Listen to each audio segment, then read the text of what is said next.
Welcome to V1 news. త్రుటి ఎముక గాయంతో సోమాజిగూడ యశోద ఆసుపత్రిలో చికిత్స పొందుతున్న బీఆర్ఎస్ అధినేత కేసీఆర్ శుక్రవారం ఆసుపత్రి నుంచి డిశ్చార్జ్ అయ్యే అవకాశం ఉంది.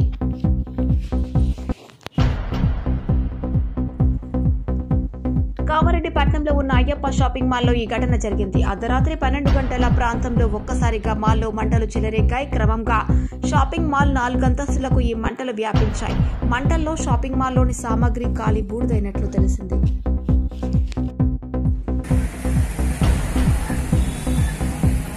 గ్రామాల్లో సేవలందిస్తున్న గ్రామీణ తపాలా ఉద్యోగుల సమస్యలు పరిష్కరించాలని కోరుతూ గురువారం బోధన్ పట్టణంలోని పోస్టాఫీస్ వద్ద ధర్నా నిర్వహించారు.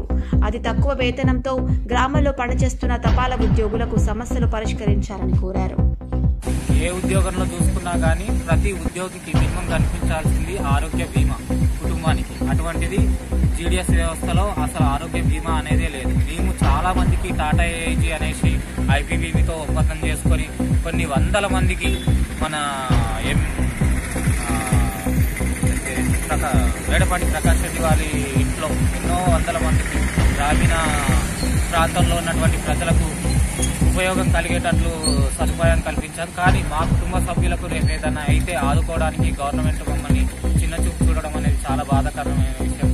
మళ్ళీ సీనియర్లకు రావాల్సిన ఇంక్రిమెంట్లు ఖచ్చితంగా ఇవ్వాలి.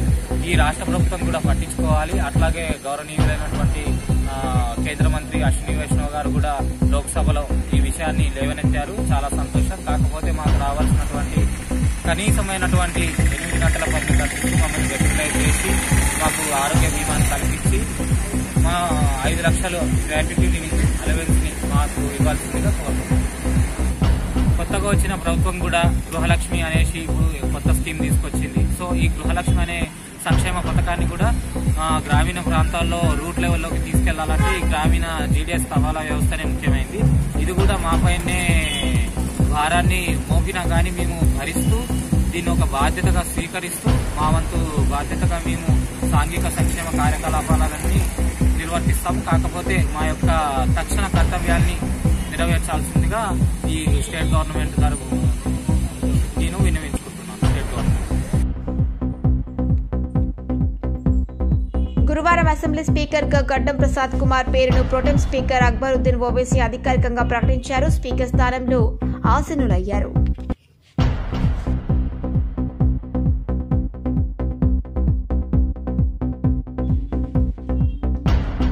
ప్రజలు ఇచ్చిన ప్రతిపక్ష బాధ్యతను విజయవంతంగా నిర్వర్తిద్దామని ఎమ్మెల్యేలు, ఆ పార్టీ నేతలు గురువారం నిర్వహించిన సమావేశంలో కేటీఆర్ అన్నారు.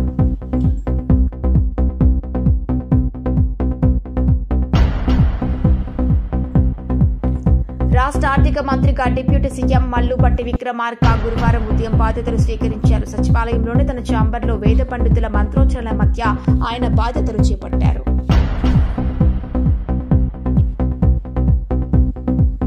ఆదిలాబాద్ రిమ్స్ మెడికల్ కాలేజీ ఆవరణంలో బుధవారం అర్ధరాత్రి ఘర్షణ చోటు చేసుకుంది. క్యాంపస్లోనికి బయట వ్యక్తులు చొరబడి తమపై దాడి చేశారని వైద్య విద్యార్థులు ఆరోపిస్తున్నారు. సందర్భంగా ఇరు వర్గాల మధ్య తోపులాట, ఘర్షణ చోటు చేసుకుందంటూ తెలుస్తోంది. నిజామాబాద్ జిల్లాలోని శ్రీ చైతన్య పాఠశాల నందు 9వ తరగతి చదువుతున్న విద్యార్థులకు విద్యా సంవత్సరం పూర్తి కాకముందే వారికి అడ్వాన్స్ 10వ తరగతి సిలబస్ ను బోధిస్తూ విద్యార్థులకు ఒత్తిడి గురి చేస్తున్నారు.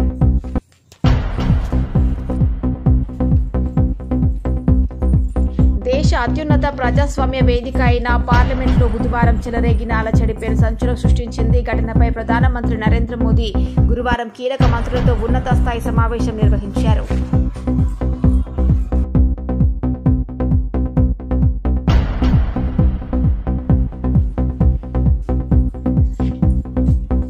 పార్లమెంట్ ఎన్నికల నిర్వహణ ఏర్పాట్లలో భాగంగా కలెక్టర్ రాజీవ్ గాంధీ హనుమంతు గురువారం బోధన్ పట్టణంలోని ఆర్కే ఇంజనీరింగ్ కళాశాలను పరిశీలించారు. సమీప భవిష్యత్తులో జరుగుతున్న లోక్సభ ఎన్నికలను పురస్కరించుకుని ఎన్నికల సంఘం మార్గనిర్దేశం కొరకు జిల్లా యంత్రాంగం ఏర్పాట్లపై దృష్టి సారించింది.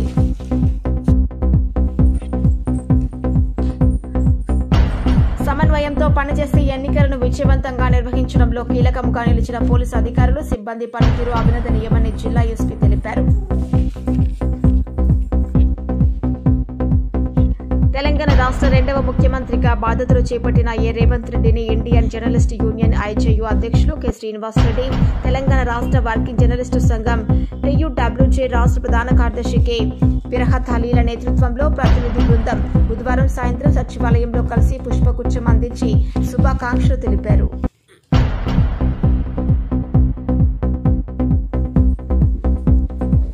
Telangana state renewable energy development 300 కోట్లతో 12,753 గ్రామాలకు LED లైట్లు ఏర్పాటు, అలాగే ఎలక్ట్రికల్ వాహనాల ప్రమోషన్ చేసింది.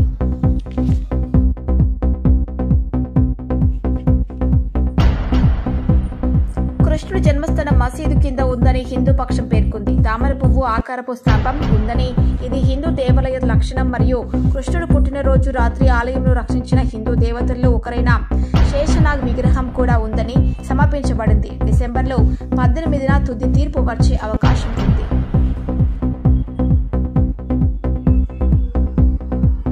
నిజామాబాద్ జిల్లా వర్ణి మండలం పాత వర్ణి గ్రామంలో జ్యోతిరావు పులే విద్యార్థుల పాఠశాలలో, ఉన్నత పాఠశాలలో, అదేవిధంగా ప్రైమరీ పాఠశాలలో విద్యార్థులు గదులు చాలక అనేక ఇబ్బందులు ఎదుర్కోవాల్సిన పరిస్థితి ఏర్పడుతుందని ప్రజలు ఆరోపిస్తున్నారు.